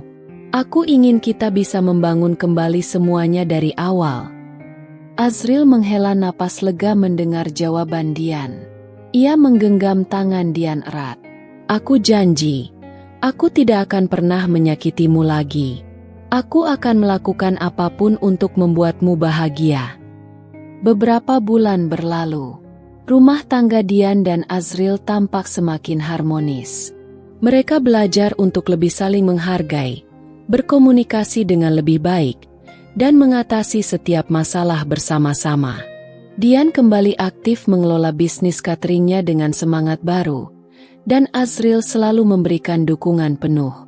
Namun, di balik kebahagiaan yang mulai mereka rasakan, Dian tidak pernah melupakan pelajaran pahit yang telah ia alami. Ia menjadi lebih mandiri dan lebih berhati-hati dalam mengelola keuangannya. Ia juga belajar untuk lebih tegas dalam menjaga batasan dalam hubungannya dengan Azriel dan Ratna. Suatu sore, saat Dian sedang memeriksa laporan keuangan bisnisnya, ia tersenyum tipis. Bisnis cateringnya semakin berkembang pesat. Ia berhasil membuka beberapa cabang baru dan mendapatkan banyak pelanggan setia. Ia merasa bangga dengan pencapaiannya, sebuah bukti bahwa ia bisa mandiri dan sukses tanpa harus bergantung pada siapapun. Meskipun lembaran baru telah dibuka dalam rumah tangganya, luka lama pengkhianatan itu akan selalu menjadi bagian dari cerita mereka. Namun, Dian dan Azriel berkomitmen untuk terus belajar dari masa lalu dan membangun masa depan yang lebih kuat dan penuh cinta. Mereka menyadari bahwa kepercayaan itu rapuh dan harus dijaga dengan hati-hati. Perjalanan mereka masih panjang, namun mereka siap menghadapinya bersama-sama. Seiring berjalannya waktu, kehidupan Dian dan Azriel tampak semakin stabil. Keharmonisan yang dulu sempat retak kini perlahan mulai terajut kembali. Mereka menikmati momen-momen kebersamaan, saling mendukung dalam pekerjaan, dan membangun kembali impian-impian yang sempat tertunda. Ratna pun menjadi sosok nenek yang penyayang bagi bisnis catering Dian, sering membantu promosi dan memberikan dukungan moral. Namun, di tengah ketenangan yang mulai terasa nyaman, bayangan masa lalu terkadang masih menghantui Dian. Ia tidak bisa sepenuhnya menghilangkan rasa was-was, terutama ketika Azriel harus melakukan perjalanan dinas atau menghabiskan waktu lebih lama di kantor. Meskipun Azriel selalu memberikan kabar dan bersikap terbuka, Ingatan akan pengkhianatan itu masih tertanam kuat di benaknya. Suatu malam, saat Azriel sedang tertidur lelap di sampingnya, Dian terbangun dengan jantung berdebar kencang. Mimpi buruk tentang Bella kembali menghantuinya. Ia melihat Azriel tersenyum pada wanita itu, berpegangan tangan, dan melupakan keberadaannya. Air mata tanpa sadar menetes di pipinya. Ia merasa takut. Takut semua yang telah mereka bangun kembali akan hancur untuk kedua kalinya. Keesokan harinya, Dian berusaha menyembunyikan kegelisahannya dari Azriel. Namun, Azriel yang kini lebih peka, menyadari ada sesuatu yang mengganggu istrinya. "Kamu kenapa, sayang? Semalam tidurnya tidak nyenyak?" tanya Azriel lembut sambil mengelus rambut Dian. Dian mencoba tersenyum meyakinkan. "Tidak apa-apa, Mas. Hanya mimpi buruk biasa." Namun, Azriel tidak mudah percaya. Ia terus membujuk Dian hingga akhirnya Dian menceritakan mimpinya dan kekhawatiran yang masih ia rasakan. Azriel mendengarkan dengan penuh perhatian, lalu memeluk Dian erat. "Aku tahu, aku telah menyakitimu dengan sangat dalam. Aku mengerti kalau kamu masih merasa khawatir. Tapi aku janji, aku tidak akan pernah mengulanginya lagi. Kamu adalah satu-satunya wanita dalam hidupku." Kata-kata Azriel terasa menenangkan. Namun Dian tahu, membangun kembali kepercayaan yang hancur membutuhkan waktu dan bukti yang nyata. Ia memutuskan untuk lebih terbuka dengan Azriel tentang perasaannya dan bekerja sama untuk mengatasi rasa tidak aman yang masih ia rasakan. Selain bayangan masa lalu, Dian juga mulai merasakan kekhawatiran baru terkait bisnis cateringnya yang semakin berkembang pesat. Persaingan di industri kuliner semakin ketat, dan ia harus terus berinovasi agar bisnisnya tetap bertahan dan maju. Tekanan untuk terus menghasilkan produk berkualitas, mempertahankan pelanggan, dan mengelola karyawan terkadang membuatnya merasa kewalahan. Azriel, melihat beban kerja Dian yang semakin berat, menawarkan bantuannya lebih aktif. Ia mulai mempelajari manajemen bisnis dan memberikan ide-ide segar untuk pengembangan catering Dian. Ia bahkan menawarkan diri untuk mengurus beberapa aspek operasional agar Dian bisa lebih fokus pada pengembangan menu dan pemasaran. Dukungan Azriel sangat berarti bagi Dian. Ia merasa tidak lagi sendirian dalam mengelola bisnisnya. Kerjasama yang baik antara mereka dalam urusan rumah tangga dan bisnis semakin mempererat hubungan mereka. Suatu sore, Dian menerima telepon dari Lia. Sahabatnya itu bercerita bahwa ia bertemu dengan seorang teman lama yang pernah mengenal Bella. Temannya itu mengatakan bahwa Bella memiliki kebiasaan mendekati pria-pria mapan dan sering berpindah-pindah hati demi keuntungan materi. Informasi ini kembali mengingatkan Dian akan betapa beruntungnya ia telah mengetahui kebenaran tentang Bella sebelum semuanya terlambat. Dian menceritakan percakapannya dengan Lia kepada Azriel. Azriel tampak marah mendengar reputasi buruk Bella. "Aku benar-benar bodoh dulu bisa tertipu wanita seperti itu," ujar Azriel dengan nada menyesal. "Terima kasih, sayang. Kamu telah membuka mataku." Meskipun masa lalu masih membayangi, Dian dan Azriel berusaha untuk fokus pada masa kini dan membangun masa depan yang lebih baik. Mereka belajar untuk lebih menghargai satu sama lain, saling mendukung dalam suka dan duka, dan menjadikan pengalaman pahit di masa lalu sebagai pelajaran berharga. Namun, tanpa mereka sadari, benih-benih konflik baru mulai tumbuh di tempat yang tak terduga. Kesuksesan bisnis catering Dian yang semakin pesat mulai menimbulkan rasa iri dan dengki dari pihak luar. Persaingan bisnis yang tidak sehat dan upaya sabotase mulai mengancam stabilitas usaha yang telah mereka bangun dengan susah payah. Tantangan baru ini akan menguji kembali kekuatan hubungan Dian dan Azriel, serta kemampuan mereka untuk menghadapi badai bersama-sama. Kesuksesan bisnis catering Dian memang membawa berkah, namun juga mengundang tantangan baru. Beberapa pesaing mulai menggunakan cara-cara kotor untuk menjatuhkan usahanya. mulai dari menyebarkan rumor negatif tentang kualitas makanan Dian, hingga mencoba membajak karyawan kuncinya dengan tawaran gaji yang lebih tinggi. Dian dan Azril harus bekerja lebih keras untuk mempertahankan reputasi dan stabilitas bisnis mereka. Salah satu insiden yang cukup meresahkan adalah ketika beberapa pelanggan besar Dian tiba-tiba membatalkan pesanan tanpa alasan yang jelas. Setelah diselidiki lebih lanjut, ternyata ada pihak yang sengaja menghubungi para pelanggan tersebut dan menawarkan harga yang jauh lebih murah dengan kualitas yang diragukan. Dian merasa geram dengan taktik persaingan yang tidak sehat ini. Azril, yang kini semakin terlibat dalam pengelolaan bisnis Dian, berusaha menenangkan istrinya. Kita tidak bisa membiarkan mereka menang dengan cara seperti ini, sayang. Kita harus menunjukkan kualitas kita yang sebenarnya dan membangun loyalitas pelanggan yang lebih kuat.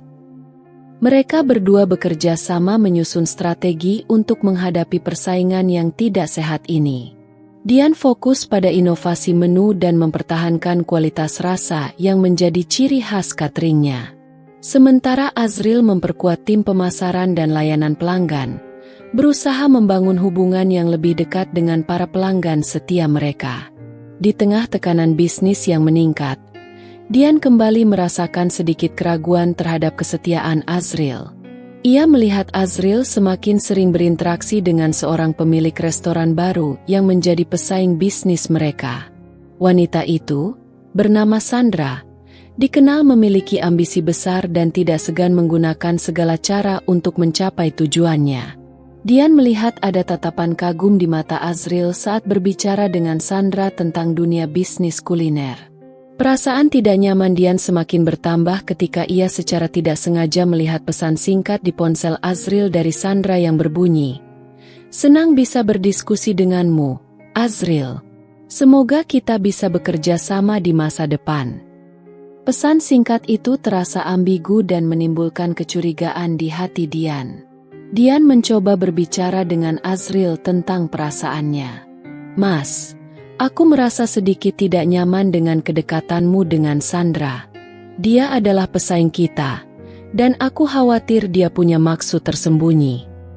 Azril tampak terkejut mendengar kekhawatiran Dian. "Sayang, kamu salah paham. Aku hanya berusaha menjalin hubungan baik dengan semua orang di industri ini. Siapa tahu, mungkin memang ada kesempatan untuk berkolaborasi yang saling menguntungkan di masa depan." Namun, Dian tidak sepenuhnya yakin dengan penjelasan Azril. Pengalaman pahit di masa lalu membuatnya lebih sensitif terhadap potensi pengkhianatan. Ia diam-diam mulai mencari tahu lebih banyak tentang Sandra dan hubungannya dengan Azril. Lia, yang selalu setia mendukung Dian, kembali membantu mencari informasi. Ternyata, Sandra memang dikenal memiliki reputasi yang kurang baik dalam berbisnis. Ia pernah terlibat dalam beberapa kasus sengketa dengan mantan rekan bisnisnya dan dikabarkan tidak segan menggunakan cara-cara licik untuk mengungguli pesaing. Informasi dari Lia semakin membuat Dian khawatir. Ia takut Azril kembali terjerumus dalam pesona wanita yang salah, apalagi di tengah tekanan bisnis yang sedang mereka hadapi. Dian merasa ujian kesetiaan Azril kembali datang, kali ini dalam bentuk yang berbeda. Suatu malam, Dian memberanikan diri untuk memeriksa ponsel Azril saat suaminya sedang mandi. Ia menemukan beberapa pesan singkat lain dari Sandra yang bernada lebih pribadi, meskipun tidak secara eksplisit mengarah pada perselingkuhan. Namun, bagi Dian yang masih trauma, pesan-pesan itu sudah cukup untuk menimbulkan kecurigaan. Saat Azril keluar dari kamar mandi, Dian langsung menghadapinya dengan ponsel di tangannya. "Apa maksud semua pesan ini, Mas?" tanya Dian dengan nada dingin. Azril terkejut melihat ponselnya di tangan Dian. Ia berusaha menjelaskan bahwa ia hanya bersikap profesional terhadap Sandra dan tidak ada hubungan lebih di antara mereka. Namun, Dian sulit mempercayainya begitu saja.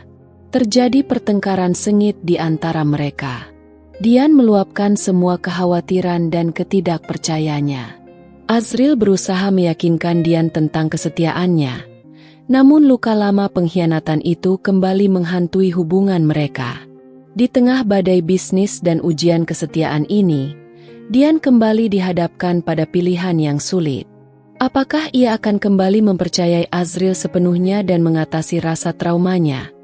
Atau ia akan membiarkan rasa curiga dan ketidakamanan merusak hubungan yang telah mereka bangun kembali dengan susah payah? Keputusan Dian kali ini akan menentukan arah masa depan rumah tangga dan bisnis mereka. Pertengkaran malam itu meninggalkan luka yang menganga di hati Dian dan Azril. Meskipun Azril terus berusaha meyakinkan Dian tentang kesetiaannya, rasa curiga dan trauma masa lalu membuat Dian sulit mempercayainya begitu saja. Ia merasa seperti kembali ke titik awal, di mana ketidakpastian dan ketakutan akan pengkhianatan kembali menghantuinya. Keesokan harinya, suasana di rumah terasa dingin dan canggung. Dian dan Azril berbicara seperlunya, menghindari kontak mata. Dian merasa butuh waktu sendiri untuk menenangkan diri dan menjernihkan pikirannya. Ia pergi ke kantor lebih awal dan fokus pada pekerjaannya, berusaha mengalihkan perhatian dari masalah rumah tangganya. Namun, pikiran Dian terus berkecamuk. Ia tidak bisa mengabaikan rasa tidak nyamannya terhadap kedekatan Azril dengan Sandra. Ia merasa ada sesuatu yang disembunyikan, meskipun Azril bersumpah tidak ada hubungan spesial di antara mereka. Di tengah kegelisahannya, Dian menerima telepon dari seorang teman lama yang bekerja di sebuah perusahaan intelijen bisnis. Temannya itu menawarkan bantuan untuk menyelidiki latar belakang Sandra dan hubungannya dengan Azril secara diam-diam. Dian, yang diliputi rasa curiga yang mendalam, menerima tawaran itu. Beberapa hari kemudian, teman Dian memberikan laporan yang mengejutkan. Ternyata, Sandra memang memiliki rekam jejak memanfaatkan pria untuk keuntungan bisnisnya. Ia dikenal ambisius dan tidak segan menggunakan pesonanya untuk mendapatkan apa yang diinginkannya. Namun, yang lebih mengejutkan, laporan itu juga mengungkapkan bahwa Sandra dan Azril ternyata memiliki pertemuan rahasia di luar jam kerja.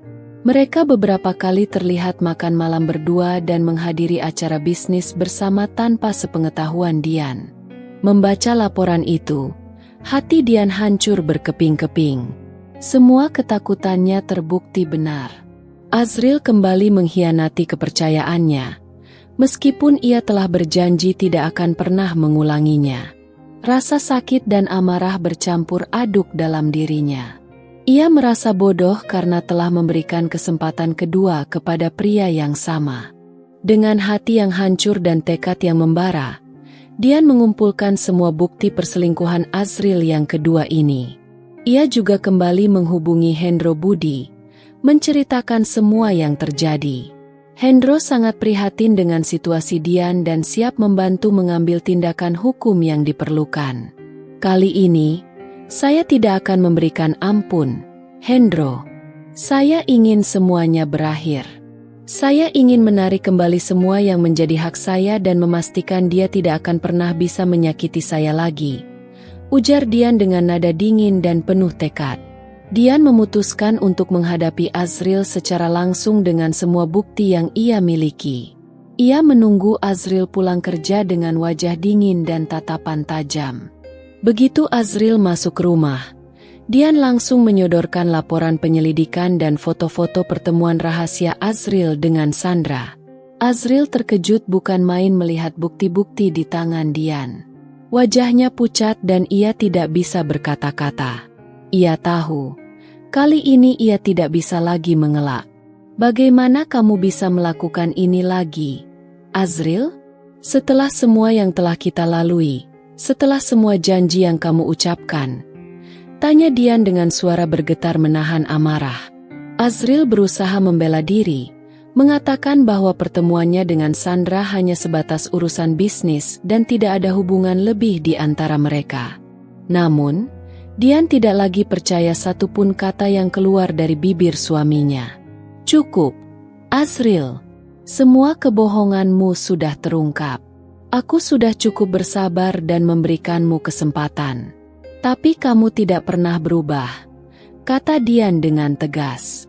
Kali ini, aku tidak akan memaafkanmu.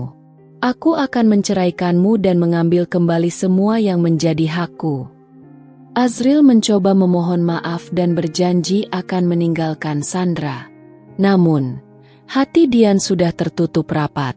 Kepercayaan yang telah ia berikan untuk kedua kalinya telah dihancurkan dengan kejam. Malam itu, Dian tidur di kamar terpisah dengan hati yang hancur namun penuh tekad. Ia tahu, ia harus kuat dan mengambil kendali atas hidupnya kembali. Ia tidak akan membiarkan Azril dan wanita itu terus menyakitinya. Rencana awal untuk menarik semua asetnya kembali muncul di benaknya dengan lebih kuat dari sebelumnya. Kali ini, ia tidak hanya ingin keadilan, tapi juga ingin memberikan pelajaran yang setimpal kepada mereka berdua. Babak terakhir dalam drama rumah tangganya baru saja dimulai. Dengan hati yang dingin dan tekad yang membaja, Dian segera bergerak menjalankan rencananya. Ia kembali menghubungi Hendro Budi dan menginstruksikannya untuk mempercepat proses perceraian dan tuntutan pembagian harta Gonogini. Kali ini, Dian tidak lagi memberikan ruang untuk mediasi atau kompromi. Ia ingin semuanya diselesaikan secepat mungkin dan sesuai dengan haknya. Hendro Budi, yang memahami betul kekecewaan dan kemarahan Dian, segera bertindak. Ia mengajukan kembali gugatan cerai dengan bukti-bukti perselingkuhan Azril yang terbaru, yang semakin memperkuat posisi Dian di mata hukum.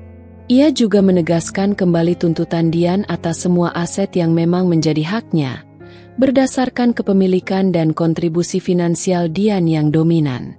Diam-diam, Dian juga mulai melakukan langkah-langkah untuk menarik kembali semua aset yang masih atas nama bersama atau yang dikelola oleh Azril. Dengan bantuan Hendro Budi dan timnya, Dian berhasil mengumpulkan semua dokumen dan bukti yang diperlukan untuk memindahkan kepemilikan aset-aset tersebut ke tangannya. Proses ini dilakukan dengan sangat hati-hati dan tanpa sepengetahuan Azril dan Ratna. Sementara proses hukum berjalan, Dian bersikap dingin dan tegas terhadap Azril. Ia tidak lagi meladeni permohonan maaf atau janji-janji kosong dari suaminya. Ia hanya berkomunikasi seperlunya terkait urusan rumah tangga dan bisnis, menunggu saat yang tepat untuk mengungkapkan rencananya yang sebenarnya. Ratna, yang menyadari perubahan drastis dalam sikap Dian dan melihat keseriusan gugatan cerai yang kedua ini, mencoba kembali mendekati Dian. Ia memohon agar Dian memberikan kesempatan ketiga kepada Azril, berjanji akan mengawasi anaknya dan memastikan hal ini tidak akan terulang lagi. Namun, Dian sudah menutup hatinya untuk mereka berdua. Ibu, saya sudah cukup memberikan kesempatan. Mereka berdua telah mengkhianati saya berkali-kali. Saya tidak bisa lagi hidup dalam kebohongan dan ketidakpercayaan. Saya ingin memulai hidup baru tanpa mereka, ujar Dian dengan nada tegas. Tibalah hari yang telah ditunggu-tunggu Dian. Proses pemindahan semua aset ke namanya telah selesai. Rumah mewah yang mereka tinggali, mobil-mobil di garasi, dan sebagian besar saham di bisnis catering kini sepenuhnya menjadi milik Dian secara hukum. Ia telah memastikan bahwa masa depannya aman dan terlindungi. Dengan keyakinan penuh, Dian mengumpulkan Azril dan Ratna di ruang tamu. Ia membawa serta semua dokumen kepemilikan aset yang telah beralih nama ke dirinya. Azril dan Ratna menatap Dian dengan wajah penuh tanya dan kecemasan. Saya ingin kalian berdua melihat ini, kata Dian dingin sambil menyodorkan dokumen-dokumen tersebut. Ini adalah bukti bahwa semua aset yang selama ini kita miliki, kini sepenuhnya atas nama saya. Azril dan Ratna terbelalak melihat dokumen-dokumen itu. Mereka tidak menyangka Dian akan bertindak sejauh ini. Wajah Azril pucat pasi, sementara Ratna tampak syok dan tidak bisa berkata-kata. Kamu tidak mungkin melakukan ini, Dian. Bentak Azril dengan nada tidak percaya. Oh, sangat mungkin, Azril. Kalian berdua telah menghancurkan hidup saya. Sekarang, giliran kalian merasakan akibatnya. Jawab Dian dengan tatapan dingin. Mulai besok pagi, kalian berdua harus angkat kaki dari rumah ini. Semua fasilitas yang selama ini kalian nikmati adalah milik saya. Kalian bisa pergi dan membangun hidup kalian sendiri dengan wanita itu. Saat Dian mengucapkan kata-kata terakhirnya, Ratna tiba-tiba limbung dan jatuh pingsan. Azril yang panik berusaha menolong ibunya, namun ia juga terlihat sangat terpukul dan kehilangan kata-kata. Ia menyadari, semua yang selama ini ia nikmati telah hilang dalam sekejap. Dian hanya menatap kedua orang itu tanpa sedikit pun rasa kasihan. Air matanya sudah kering untuk pengkhianatan yang berulang kali ia terima. Ia telah memastikan bahwa mereka akan merasakan konsekuensi dari perbuatan mereka. Mereka akan kehilangan kenyamanan hidup dan kemewahan yang selama ini mereka nikmati dari hasil kerja keras Dian. Dian telah mengambil kembali kendali atas hidupnya dan memastikan bahwa mereka tidak akan lagi bisa menyakitinya. Kejatuhan mereka telah dimulai. Setelah kepergian Azril dan Ratna dari rumah mewah itu, Dian merasakan kehampaan sekaligus kelegaan. Rumah yang dulunya penuh dengan kenangan, baik maupun buruk, kini terasa lebih luas dan sunyi. Proses perceraian berjalan cepat tanpa ada perlawanan dari Azril. Ia tampak pasrah dan menyadari kesalahannya yang telah menghancurkan segalanya. Kabar tentang kejatuhan Azril dan Ratna menyebar dengan cepat di kalangan kenalan mereka. Banyak yang terkejut dengan tindakan tegas Dian, namun tak sedikit pula yang bersimpati padanya setelah mengetahui pengkhianatan yang ia alami berulang kali.